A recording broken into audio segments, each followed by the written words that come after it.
Good morning, Paper Pumpkin Pals. This morning I am coming to you to show you the paper piercing tool, and I sent this to one of my Paper Pumpkin new subscribers as a free gift. These are retiring. They have retired, I should say, but they are the best tool. So she wasn't exactly sure what to do with it. She was having a little trouble using it. So I came up with about 4, maybe 5 tips on what you can do with this and how much nicer it makes your work when you're working on a card, how much simpler it makes it. So before we do anything else, I'm going to turn the camera down. So here goes. And oh, I have a new camera, so this is going to be easy peasy wonderful.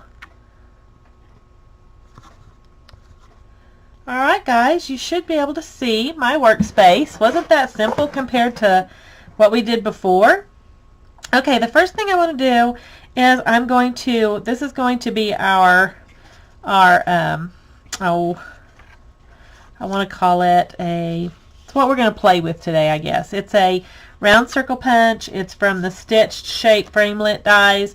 I love it. I think it's like the second or third smallest. So anyway, first thing you can do is we're going to pull these are called Rhinestone Basic Jewels. This will work with any jewel. It doesn't have to be paper, it doesn't have to be Stampin' Up. They can work with any of them, but I just slid this right underneath that, and I'm going to, whoops, there it went. So I'm just going to stick it to my paper. Easy peasy. If I didn't want it on my paper, I could kind of gently press it a little bit, scooch it. You can see it didn't tear it up or anything. Put it right back on there. So that's what you do with the rhinestones. I'm actually going to pick this one up. It fell off.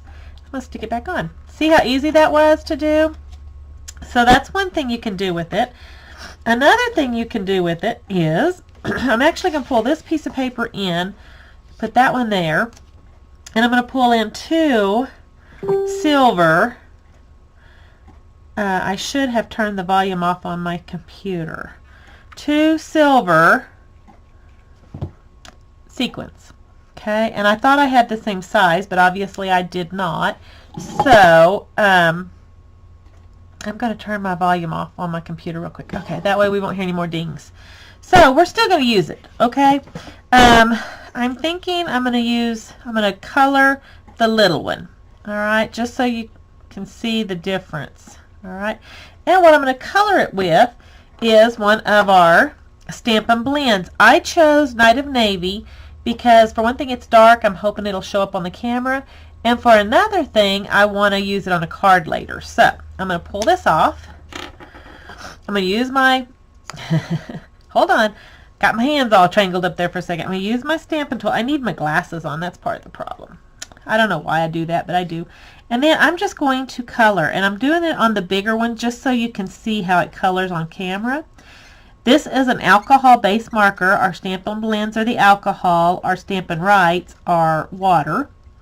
But they dry really fast. But see, as you can see, that is a different color now than the silver.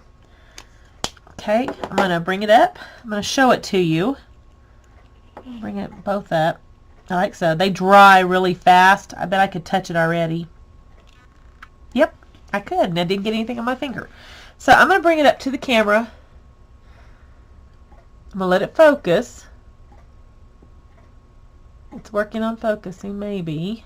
Maybe I have it too close. Or maybe it's because I have my glasses on. You can see the difference. This is definitely silver, and this one's definitely the Night of Navy blue. There we go. It finally cleared up. Okay. So then what you can do with that is I've got my sequin now colored. I've got my round circle that I want to put it on. And as you can see, I got a little bit of my blue marker on there. I'm just going to cover that up here in just a second. But what you do with your tool is you go underneath your glue dot. I picked it up. You can kind of see it, or I can at least. I'm going to stick it right there. Then I'm going to go in and I'm going to take my tool. My little tool is sharp. And I'm just going to take it off. There's that little piece of paper. I'm going to pierce it. Well, I thought I was going to pierce it. These are really static electricity. Pierce it. pop it into my trash. Okay, then I'm going to pick up my sequin, and then I'm just going to place it. Use my tool. As you can see, I'm kind of maneuvering it. Place it where I want it, press it down, not coming up, and I use my tool for the whole thing. Set that to the side. Now the next thing I want to show you, I'm going to set this to the side, is I am going to use this circle with the sequin, but let's say I decided I wanted to add just a little bit something else. I'm going to pierce down into that. Pierce. I'm using our Stampin' Up piercing mat to do this, making holes in my paper. As you can see, I've got some holes going there. And then I'm going to take, this is some twine that was in last month's kit, paper pumpkin kit. I'm just going to cut off a nice size piece simply because last time I got it too small. And then I'm going to put this through those holes. Now, as you can see, it's kind of hard to get it through there unless I make that hole bigger. So what I'm going to do to just help myself out here is I'm going to use my tool again.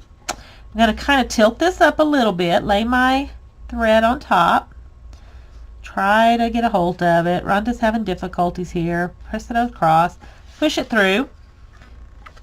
As you can see, it came out the back. So did the tool.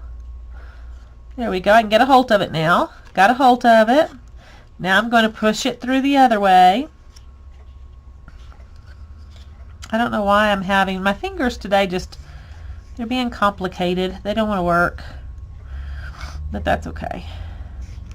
I'll pierce it through that way.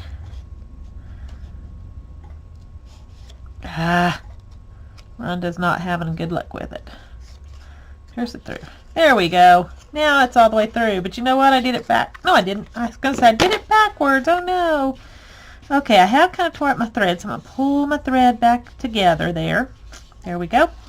Going to treat it like a button. I tie a knot in it here. Now, if you want to, you can make a pretty bow. I'm not real good at bows, but I'm going to try it real quick. If I can't get it the first couple of times, we're going to go with making it into a knot.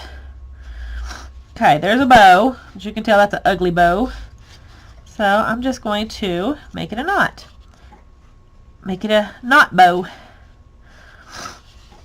And I'm sorry for the sniffling, guys. Once again, my sinuses are kind of bugging me. So now I'm going to take my big scissors. I'm going to cut, and I have a cute little knot bow. Now, if you don't like that it's wiggling around or whatever, you can always tighten it up from the behind. And the way you can do that is, again, take your Stampin' tool, grab one of these glue dots, pop it underneath there, because more than likely this little thing is going to go onto something also. Just push it down. Now, if you want to cheat, like I oftentimes do, and you don't want to use a glue dot, and you don't want that to stick anything while you wait, you just do that. I'm going to have to trim it off just a little bit because I did it too big. And you got the same thing. Now, I've accidentally got that underneath there. I didn't want it underneath there, so I used my piercing tool. Got it off. Voila. So that's what you do to use those. Now, I have one more thing I want to show you. This card I made. This is a great card for housewarming or whatever, but I made it. It says home is wherever you are. I made it like that. But this corner is up, and I don't like that. So I'm going to take, again, grab my glue dots, pull it up. I'm going to tuck it underneath there. I'm hoping you can see this. I'm going to tuck it underneath, push that down so it'll grab it. Then I'm going to go back in, and I'm going to get that little piece of paper off. I'm hoping you can see what I'm doing here. And if it goes down in there, it's not a big deal, but I kind of don't want it. I'd know it was there. Then I'm going to push that down, and as you can see, that's not coming up. Okay, guys? That is a quick tutorial on what you can do with your piercing tool. It's wonderful. I love it. It also is a nice idea of what you can do with your Stampin' blends if you don't have the sequins you want. By the way, these were silver also, and I painted them pink flamingo to match my card because I wanted it to all match. But if you have white ones or silver ones, you can color them with your Stampin' Blends. So there you go, guys. If you have any questions, feel free to ask them in the comments. I'm going to shut this off now. I'm going to come right up for just a second. Doing that again. I don't know why. There we go. And I'm going to say bye now from a Gibson girl. It was good to see you. Bye.